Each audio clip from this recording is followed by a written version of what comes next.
SJC-13857 Mahabub Khoda versus Bangladesh Association of New England, Inc. et al. Attorney Pruitt. Good morning, Your Honors.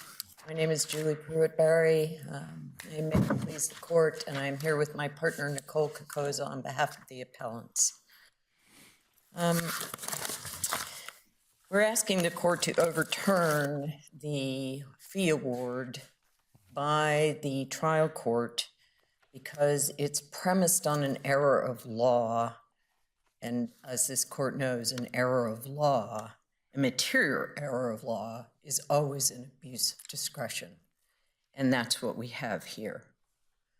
This case involves the challenge to an election by the Bangladeshi Association of New England by the plaintiff appellee, Mr. Khoda, concerning certain mail-in ballot provisions and a preliminary injunction that the court put in place and then held a contempt proceeding concerning alleged violation of that injunction. Before any of this happened, back in November of 2024, in response to the complaint, the Bangladeshi Association and its officers, Pervin Chowdhury, Shaluddin Khan, and Tanvir Murad filed a motion to dismiss the complaint. Counsel, I hate to short circuit you because we know the background of it. Okay. So looking at Section 85K. Yes. Okay, so is your best case the First Circuit case back from the 40s about treating compensatory damages as a harm for wrongful conduct, treating that like you would tort liability damages? I think that's the case that stands most strongly for that proposition. Yes. So have you found any appellate authority from here saying that? Because didn't we say something different in this court? I think that what we have found is that there are factors that have to be weighed by the court that really are analogous to that consideration of this being remedial as opposed to punitive by way of these fees, being a civil contempt action. And the reason the court never got there is because it had never considered in the first instance whether these parties should have been liable to suit at all because of the statutory immunity provisions under Massachusetts case law as well as the federal statutory immunity. Okay, so that's upstream, but didn't we say that in St. Vincent? I'm sorry. Didn't we say that attorney's fees are not damages and they're not tort causes of action? But the court may have had in previous occasions, but this occasion calls for a reexamination of that. Why? Because what you were able to do with an attorney's fees award against parties who should be immune from suit entirely. Here you're talking just about the individuals? Yes. Okay. You're not making that immunity argument with respect to the organization, are you? Well, the organization is a charitable organization, so yes, it's a with fee respect should be to capped for the organization as well, and the attorneys. I thought we've already said that the organizational immunity cap does not apply to an attorney's fee award. Yes, but that's the argument that we're making here, Your Honor, is that because, first of all, this was the case that was filed and was amended by Mr. Khoda included not just a violation of the Constitution regarding mail-in ballots. It also included tort claims, a defamation claim, and but all of those things were resolved because the only issue in front of us is the statutory charitable immunity cap. yes, That's the only issue, right? So if that's the only issue, and we've already said, why do we get to go into all of these other things that you'd like us to delve into when all of those claims have been resolved between the parties, and the only thing in front of us is whether or not they can recover the amount of the attorney's fees that they were ordered? because because it's an abuse of discretion on the court's part from the very beginning. It's also a jurisdictional question before this court, which I understand that opposing counsel is making the claim that the argument concerning the immunity of these parties was somehow waived because the argument wasn't sufficiently brought forward. This from the outset, we have sought to have this case dismissed on immunity grounds. The court refused, literally refused on multiple times to hear it. It refused to hear it on appeal. Pay attorney's fees. I thought you were ordered to pay attorney's fees in connection with a finding of contempt. Yes. Okay, so that's really the issue before us, whether attorney's fees based on a finding of contempt are subject to this $20,000 cap. Yes, understood. I agree. All right. However, it's a bit more, I don't want to say nuanced. Missing the nuance. Yes. What is the nuance? It's a bit more nuanced than that would be the argument that I was going to make, Your Honor. Sorry, can I ask you if I understand your position correctly? Is your position that it's not that the immunity questions are squarely before us, but that in considering the amount of fees and whether it was an abuse of discretion, the court should in some sense say, oh, well, these are just volunteers and this is a charitable organization and we should not force a charity and volunteers, even though they're in contempt, to pay all of the fees. Is that? Yes, Your Honor. That is if the way that I would phrase it, if I could get my tongue to work right now. Yes. So it's really an argument about what is proper, what are the proper considerations in an award of attorney's fees? Yes. And so what is your best case Well, for the idea that if a charity and volunteers of a charity who may or may not have immunity commit contempt of court, that the fact of their charitable endeavors should be taken into account with respect to the amount of fees? Do you have any authority on that? So, yes, I mean, in the Coppinger case, Coppinger v. Coppinger, which is 57 Mass Ep. Court 709, was a case concerning alimony, modification to alimony, and there was a contempt found. And the court in Coppinger found that it wasn't sufficient to just consider the contempt, that there were also factors for modification of the alimony that needed to be considered as well. And the court hadn't done that. It had simply grounded its award in the fact of contempt. That's what we have here. Those charitable immunity provisions, both federal and state, should have been considered in some form or fashion by the court. It's one of the failings or one of the abuses that we are asserting. That went along with the fact that the court does not talk at all about any of those considerations. Well, but wouldn't it create a troubling idea if we said, charitable organizations and people volunteering for charities have some greater ability to defy a court order because they're, ultimately working with a charity? I don't think it's I think the danger is greater on the other side. The danger is greater that in lieu of not being able to impose a larger award than $20,000 under the cap, that a attorney's fee award would then subsequently be sought as a way of further informing that amount. I mean, we argued that not only that the immunity statute mattered, but also what mattered here is the fact that the considerations of the case having been settled and the plaintiff appellee having received more than the court awarded under contempt. The court ordered the Bangladeshi Association to hold another election. It ordered this in July. The election was supposed to have been held in October. We, in the meantime, appealed to try to get some consideration of those factors concerning the immunity statute, and the court refused our request to stay its order to hold another election. So there was no money to hold another election. So under duress, the case was settled, except for this piece of the attorney's fees award. The court does not consider or raise that the case was settled, that Mr. Khoda received a full 2-year term, as did his panel in charge of the Bangladeshi Association of New England. He did not have to run for reelection, which he didn't have to run for election, excuse me, not reelection. He'd already lost previously 2 elections. So he was essentially, as a matter of where settlement. is all of that in the statute? Sorry. Where are all of these implications? We ordinarily don't read anything into or out of a statutory provision. Where are all of these implications in Section 85? I think that that's not entirely correct that you don't read into it, because certainly the Lynch case reads into it. The Lynch case by this court finds that failing to find or to exclude, these folks are immune. They're not defying a court order. There shouldn't have been any case against them to begin with, but at the very least, it should have been considered as part of the court's award of fees.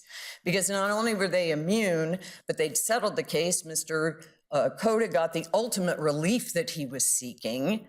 And the damages portion that he was seeking was like $100,000 for defamation that never came before the court. But you're not, just to go back to the narrow issue that you're raising, you're not saying that it was improper to award any fees against the individuals, are you?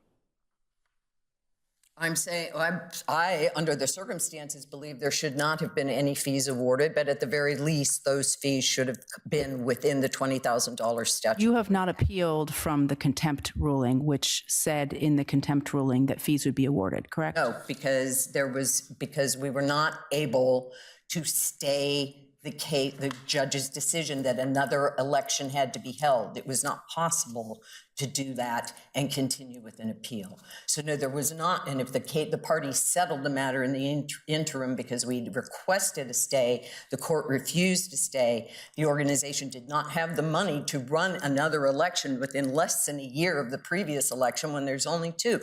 This is a charitable organization. The record is shot through with those facts. And there isn't any evidence that it's not a charitable organization, that it's not tax exempt, or that these folks were not Those arguments immune. all sound like the substantive finding of contempt was wrong because it was impossible financially to comply with the order of the court. That would have been the argument we'd made if we had been able, practically speaking, to do that. But without being able to stay the order. Substantive issue on contempt,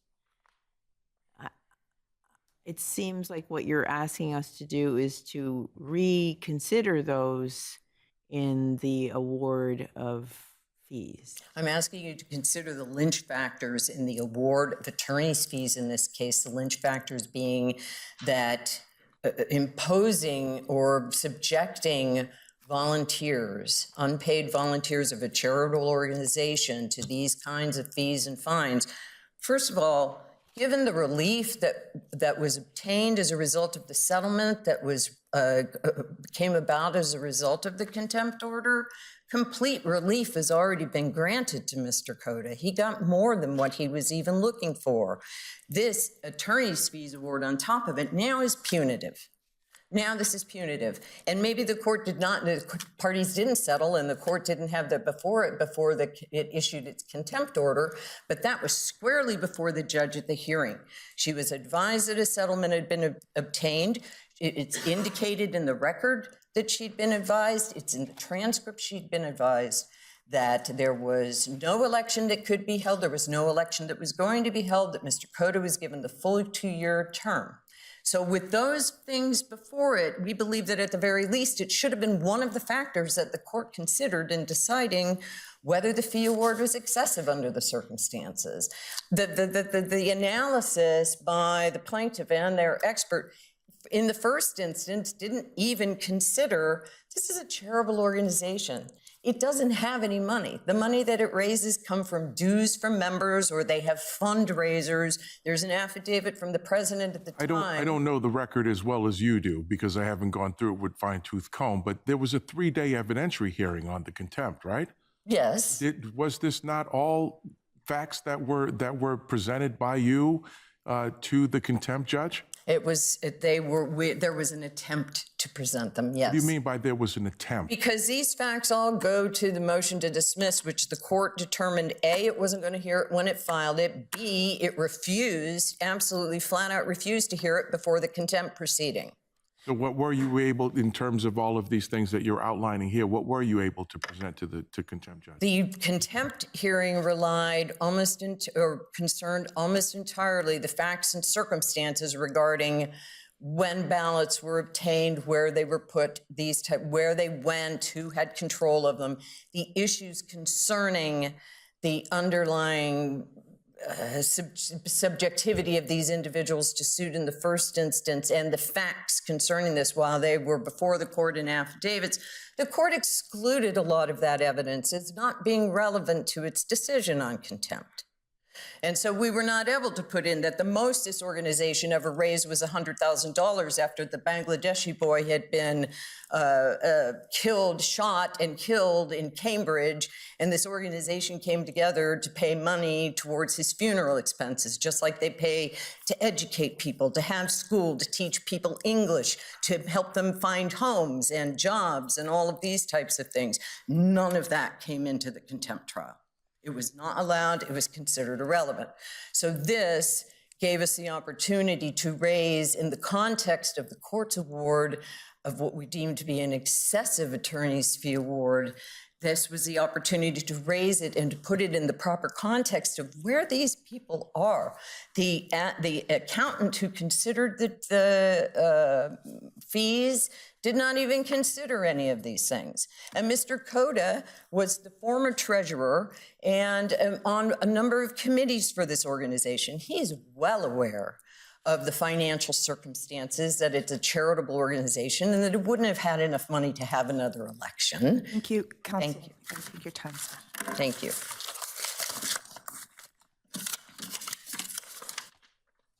Okay, it's Parker.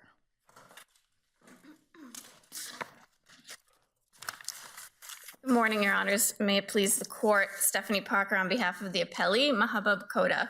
And as we've already touched on this morning, the key issue here is whether a nonprofit can be held liable for more than $20,000 in attorney's fees that were ordered upon a finding of contempt in light of the charitable cap statute. And so as Attorney Barry mentioned in her discussion, the standard here, which is undisputed, is an abuse of discretion. So in order for there to have been an error of law, there of course needs to be an existing law, either statutory or case law, that the Superior Court did not follow. And that is completely not the case here. So we need to start from the premise of, okay, what does the law state about this circumstance? And the law as issued by this court is already quite clear in two cases that a nonprofit can be compelled to pay an attorney's fee award of more than $20,000. The court has reached that conclusion in both the context of Chapter 93A and the context of a wiretap claim. And those are the Birbiglia case, which is the wiretap one, and the linkage case, which is 93A, and those are both decisions from this court. And so those holdings pretty clearly stem from the fact that the charitable cap statute only applies to tort claims, and statutory rights were deemed to not be tort claims. And there's no rule, either statutory or from any case that I've seen, that says that a nonprofit never has to cut a check for more than $20,000 simply because it's a nonprofit. Indeed, when you look at Section 85K, which is the provision that's relevant here, that section actually starts by reiterating that a nonprofit cannot get out of all liability just by pointing to its status as a nonprofit. So I think we can fairly deduce that when the legislature was enacting that statute, it was not doing it with the idea that nonprofits were just protected from all liability or from anything, from all liability. If the legislature had intended to be that broad, it would have been very easy to have a differently worded statute. It easily could have used the phrase, any lawsuit or any civil action, but instead, that's not what the statute says. It very clearly says that it protects against any cause of action based in tort. Can I interrupt you for a second? I take your point. I see the biggest problem here to be that I don't understand the fee award. It doesn't differentiate. The judge had several defendants who had been determined to be in contempt. Some were individuals, one was an organization. 3 were individuals, correct? So there were 4 defendants. Yes. But the attorney's fee award does not differentiate among them. I don't believe that we permit joint and several attorney's fees award in contempt, in response to contempt. Do you know of any such decision? Because it seems to me it also wouldn't make sense because you're supposed to be, the response is supposed to be to each individual's contempt, right? The judge didn't parse that out here. She made one attorney's fees award for all 4 defendants. I don't know how that works. Do you understand that this award is against the organization only? No, Is your view that it could be read to be joint and several? How are we supposed to understand this award? Yeah, so my understanding and assumption all along, and this aspect of the award has never actually been challenged directly, and we haven't had the opportunity to brief or honestly to research that particular question, but my understanding has always been because the 3 individuals were very much part of the facts and circumstances that came out at trial in terms of who was involved in violation of the court order, that it would effectively be joint and several so that my client could, and first of all, for context. But they took their action as their official capacities, right? That their actions are the basis for the organization's contempt. They don't appear to have taken any action independently for their own benefit. Their actions supported the contempt finding against the organization. Do you see what I'm saying? I do. Without their actions, I can't see a basis for the contempt award against the organization. Right. I mean, I think it's a little nuanced here because the contempt conduct had to do with these allegations that these defendants were essentially conspiring to rig an election in favor of their preferred candidate, one of whom was in charge of the election procedures. So yes, he had sort of like an officer title. However, what they were trying to do, based on my client's allegations, was not necessarily, just carry out an organizational act. They're actually trying to accomplish a purpose that was a personal objective for them, which was getting their preferred candidate to win over my client. And my client is the president of the organization currently. I think functionally, what would probably happen is, if the award was affirmed, he could then pay himself from the coffers of the organization. But our understanding has been that You don't see some problem with that? No, there are other officers certainly of the organization. I think if there were any organizational questions about it, that would be something that would have to be dealt with internally, What if we can't sort out what this award was intended to do? In other words, I've read it multiple times as carefully as I can, and I can't tell who the judge intended this award to be enforced against.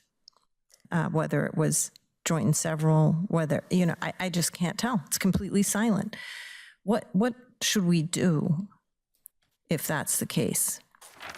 Well, I mean, I think at the absolute most, and again, this is a new issue as I see it, but at the absolute most, perhaps the Superior Court give additional clarity on its order, but I think that's very different from saying that any aspect of the order, particularly with respect to the organization, has to be reversed because, that's Right, what but it might have real implications with respect to the individuals, correct? Because the individuals have a different legal claim. What do you mean different legal claim? They have a claim of immunity from liability. Which was never resolved by the Superior Court. I understand that, right? But if the attorney's fees were imposed against them for a claim they asserted but the judge did not reach, that seems to me maybe a different issue, but it may be an issue that's not even at play if we could sort out who the judge was imposing these fees against. Yeah, I mean, unfortunately, there's just no way for me. I only have the text of the decision as well. Right. And there was not necessarily more context about that at the hearing. Did the judge consider, because this is normally, as far as I remember at least, ordinarily in a fee award, isn't there normally a consideration of, or a contempt, basically, these fees were awarded as part of the contempt judgment, correct? Yep. Normally, in a contempt judgment, a judge is not supposed to order something that can't be complied with. And that includes a judgment that for money, here fees, that the party can't afford. It doesn't look to me like that was considered. Did you present any evidence when you moved for fees as to the means of the organization or the means of any of the individuals? No, it was not directly, the actual finances of the organization or the individuals was not directly at issue in the contempt trial. I mean, certainly the individuals, I don't know their fee situation, but they were represented by competent counsel at a big firm throughout, had multiple attorneys representing them. These were not pro se parties. No, that was not an issue that was directly litigated. I know Attorney Barry has made representations, of course, that her clients don't have a lot of funds, but of course neither does my client, which is part of the problem here, right? Because contempt is supposed to be remedial. That's one of the purposes. And so, my client is also not, some deep pocket. He cares very much about the organization. He's president of it now. He's been involved with it for a long time. There was a situation in the contempt decision is pretty strong after 3 days of evidence about what was found, where he was essentially deprived of an election that he won. And so it's understandable that he wouldn't want to just let that slide. That's kind of a big deal for him, understandably. And so in order to remedy that, he had to bring the contempt action, which went all the way to trial, and he was vindicated. But that leaves him, there were references to the settlement. It's undisputed the settlement had no monetary component. So it dealt with the issue of the new election and basically made it so they didn't have to spend money holding one.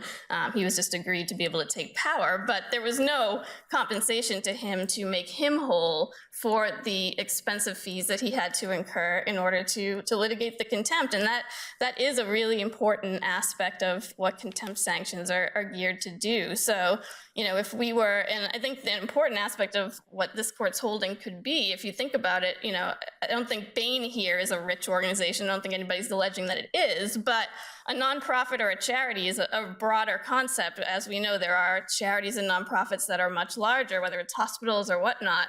If it were decided by this court that the $20,000 cap applies to protect them in a contempt situation, you could unfortunately have a situation where, complying with the court order starts to become more of a mathematical calculation for certain nonprofits. Does it make financial sense, or in the context of the case, for us to maybe not abide with something that the court said if all we're going to get slapped with is $20,000? So I think there's some real policy concerns, that arise when you start thinking about, well, how would this play out? Do you think that in the calculus of reasonableness that a judge can consider, because your client controlled the amount of the fees, they're his fees, he controls how much he's going to litigate. Do you think that some question of reasonableness can be, some component of reasonableness can be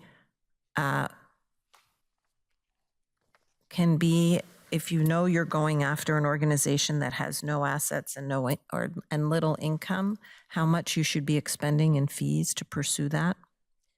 Well, where you're not pursuing damages, right? I think that is built in naturally to the lodestar calculus, because the court is still, whether the attorney's fee is coming from 93A or contempt or wherever it's coming from, the court at the end of the day. So the judge didn't seem to consider that. Well, the judge didn't consider that. Was it reasonable to spend $134 or whatever the number was, $1,000 to pursue this election outcome against a nonprofit that may not have the money to pay these fees? I think it's implicit, because obviously the court certainly well understood that we were dealing with a nonprofit. That's why I discussed the charitable cap. And obviously Attorney Barry brought that up repeatedly, about the status of the organization. So there was no doubt that the judge understood that. And then I think there is language in the attorney's fees opinion that talks about kind of the necessity, or at least the reasonableness of why these fees were incurred. It sounds like a lot, objectively, I understand that, but when you drill down into the type of case this was, we're basically talking about start to finish litigating something in a couple months, had a ton of witnesses, a lot of them had different facility with English. It made it complicated to prepare them for trial and make sure everybody was following court protocol, et cetera.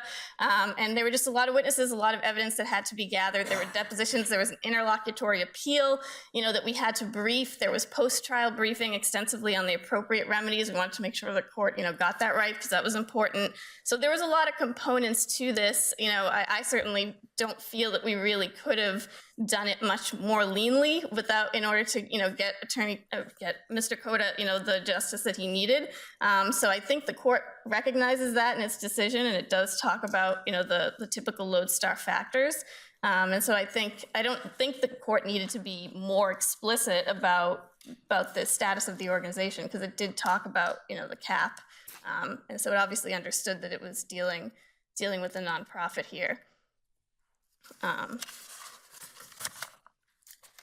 And just a brief point again on the volunteer immunity issue. That's sort of like this tangential thing that's not directly on appeal, but I understand is kind of percolating in the background there. But it's also important to keep in mind that the nature of the complaint that Mr. Khoda brought from the outset was alleging very, very clearly intentional misconduct. I mean, he had a conspiracy claim. He was saying that these guys conspired against him to take the election result away from him. And when you look at the volunteer immunity statutes, both the federal and the state one that are cited by Attorney Barry, those very clearly say intentional type misconduct, or like deliberate misconduct or gross negligence. That type of stuff is outside of the protection for individuals. So whether you're in a charity or a nonprofit or not, or you're just a regular, somebody in a regular corporation, you still can't, the statutes recognize you still can't deliberately violate laws or deliberately harm somebody else. You don't get to just hide behind the protection of saying, well, I'm a volunteer. I think what these statutes were designed to do is to protect situations where, like, you're setting up an event for a nonprofit, you do a bad job and somebody trips over your stuff and breaks their legs. You don't want someone to get sued in that situation. You want to encourage volunteers to do things and not be scared of lawsuits. But it's a different realm when we're talking about intentional misconduct, which I think is reflected by the contempt decision. So I see my time is up, but Okay. thank you.